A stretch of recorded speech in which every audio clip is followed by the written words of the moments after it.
Interesting way for us to understand a contemporary Africa. Not this Africa with this romantic image that I was talking about, but an Africa that is moving, not with time, but ahead of time. And I can say that because I've just done a project that across Africa from here all the way to Marseille, 6 African countries on the ground.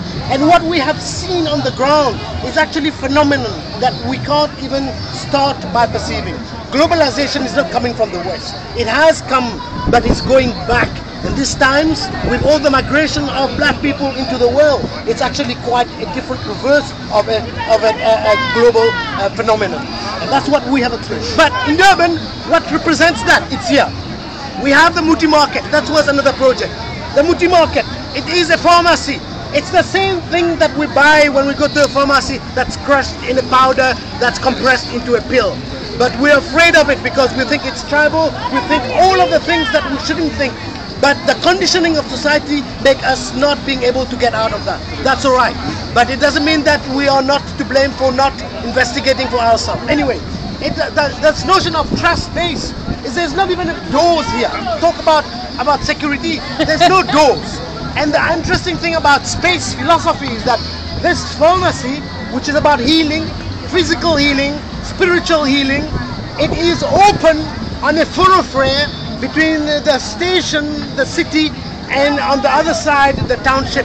Everybody passed through this healing space. So in some sense, there is some kind of healing that we are ingesting right now, that we don't know it, you know? Again, coming back to this notion of umoya, you know? Well, I mean, the body doesn't really have choice. Our spirit goes outside it whether we want it or not.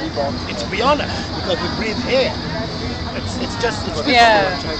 It's not meta, it's actually physical. But anyway, but when we look at this, also the nice thing is the juxtaposition of this traditional city and the actual concrete, the contemporary urban reality that we have here. So again, if we have to frame this, it's almost like a Photoshop image of the rural and the urban.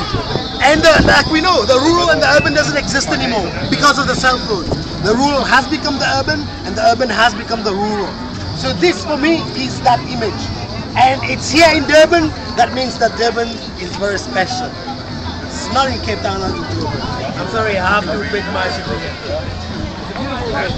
Okay, Beautiful. That's it.